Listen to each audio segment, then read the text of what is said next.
Alright, time to get my engines revved up for a few races. On Diddy Kong Racing DS, ha ha ha ha, let's go! What is up, everybody? Random Man here, bringing you my review for Ford versus Ferrari. Now, the plot of this sports drama basically follows a team of eccentric, determined American engineers and designers led by automotive visionary Carroll Shelby, played by Matt Damon, and his British driver, Ken Miles, played by Christian Bale, who are commissioned by Henry Ford II, played by Tracy Letts, and Lee Iacocca, played by John Bernthal, with the mission of building the Ford GT40, a new racing car with the potential of defeating the perennially dominant Ferrari racing team at the 1966 24 Hours of Le Mans race in France. Going into this movie, I was really looking forward to seeing it, despite the fact that I never really considered myself to be much of a car person, but the story of the 1966 24 Hours of Le Mans race did fascinate me, and it looked like a pretty viable candidate to be put up on the big screen with our leads, Matt Damon and Christian Bale, two actors I am a big fan of, looking like exemplary leads, and the director at the helm here, James Mangold, looking like a pretty good candidate to direct the film too. He has previously directed movies such as the Johnny Cash biopic Walk the Line, 2013's The Wolverine, and to a much greater extent, 2017's Logan, which many, including myself upon further recollection, consider to be one of the greatest comic book / superhero movies ever made. So it looked like Mangold and company were going to knock it out of the park with Ford versus Ferrari. Speaking of Mangold's company, let's get right into the cast and their performances. And I have to say right off the bat, this is one of my favorite ensembles of the year. We of course have Matt Damon as Carroll Shelby, the lead automotive designer and engineer of the Ford GT40, and I think he gives one of his best performances to date. He has a lot of gutsiness when it comes to portraying Shelby, and he is very, very determined to not only get all of this done for the sake of the Ford company and just being able to win the race, but also just for the pure passion of what he loves to do, as he is somebody who is involved with cars and has been for a lot of his life. And Damon really exemplifies that to a T. Likewise, Christian Bale also gives one of his best performances to date as Ken Miles. Like Shelby, this is a character who is also determined to get the job done, but he is noticeably more hot-headed and much more of a loose cannon, as he is somebody who really gets it done behind the wheel, as Shelby does behind the scenes in getting all of the parts and everything working together to get a running vehicle going. Bale looks like he's having a ton of fun playing Ken Miles, whether he is hamming it up on screen or just showing off his racing chops. He actually lost quite a bit of weight to play this character too, right after playing Dick Cheney in Vice, and a lot of us saw how much weight he gained for that role, but here he is noticeably slimmed down, and he also, in the rest of his performance, has this connection to his family, as portrayed by Katrina Balfe and Noah Jupe. Balfe plays Ken Miles' wife, and at first glance, it looked like she was going to be the typical wife character, but she is much more involved into the story and with the relationship between herself and Miles than I initially expected, and I thought she did quite an outstanding job, as does Noah Jupe as Ken Miles' son. This is one of the best child performers working in film right now. They add a huge sense of humanity, not just with Ken Miles himself, but with the rest of the movie as a whole. And then going over the rest of the ensemble, we have players such as Tracy Letts as Henry Ford II, who is always a class act when he is on screen. John Bernthal as Lee Iacocca, one of the best roles I've ever seen him play. I mean, wow. Everyone here is simply great, with two big thumbs up in particular going to Matt Damon and Christian Bale.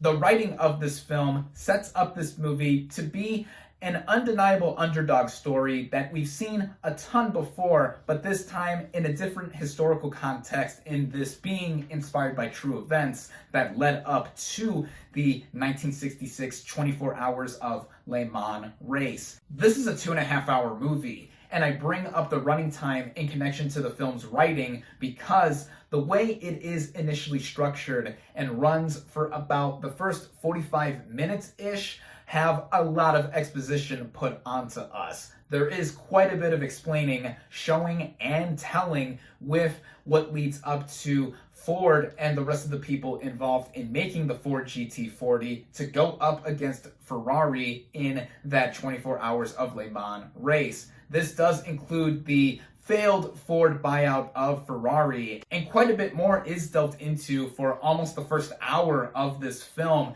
And while I never necessarily found it boring, it was always interesting to me to see how this is all broken down to simple terms for an average Joe like me, as I mentioned before, who really isn't that much of a car person or knows that much about cars in the first place. But I felt it was a bit long for my liking. That is easily my biggest issue with the film, in that it felt a little more lengthy than it is. I mean, 2.5 hours is no slouch of a running time. It is on the lengthier side, but it made the first 45-ish minutes of this movie feel longer than it needed to be. I felt it could have been cut down or at least streamlined even more so that the pace could have been more consistent with the rest of the movie, because aside from that, I have nothing but glowing things to say about Ford versus Ferrari, and not just the way it is written from there on out. The directing by James Mangold. Wow. This is one of the best directed movies I've seen all year. When it comes to the character interactions, the dialogue tete-a-tete, the transitions between all of the big moments of the film, whether it is the race car sequences, which, oh my god, they are so incredibly done, to even some more quiet and tender moments, like this one scene where Ken Miles is having a conversation with his son on this airport runway, and it's this really nice emotional moment that emphasizes the tone and themes. Speaking of that too, this is an undeniably inspirational tale that has a lot of the attributes of movies of similar nature in getting us to root for these characters. This is a gallantly graspable movie on that front, and like I mentioned before, in it being easily digestible to somebody who isn't into cars in the first place. But in terms of the strength of the story, how it is all helmed, it makes for an overall entertaining experience, and this is due in large part to the technical merits. The way it is shot, it is so slick. The camera work, zooming in and out of various race cars, or even the people on the sidelines waiting for a racer to come back so that they can change tires, do whatever at a pit stop. Big shout out also goes to the production values, because this is a period piece, and it looked like this movie wasn't very cheap to make at all when it comes to not just the cars, but also the locations and sets. Everything here looks very authentic to the time period it is set in, the way it is edited. A lot of cuts in between the action, but it's never to the point of being monotonous or having us be deprived of our senses, because it is done to an expert degree.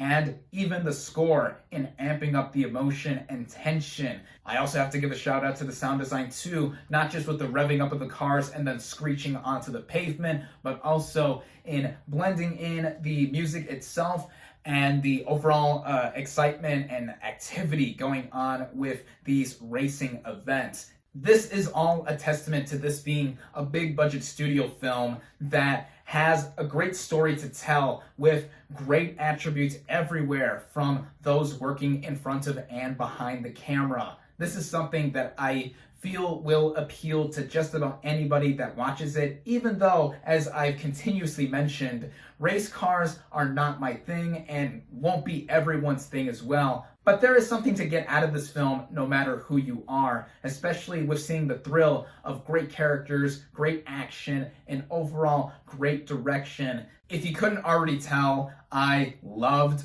Ford versus Ferrari. This is one of my favorite movies of 2019 thus far. I highly recommend it. My final verdict for Ford versus Ferrari is 4.5 out of 5 stars.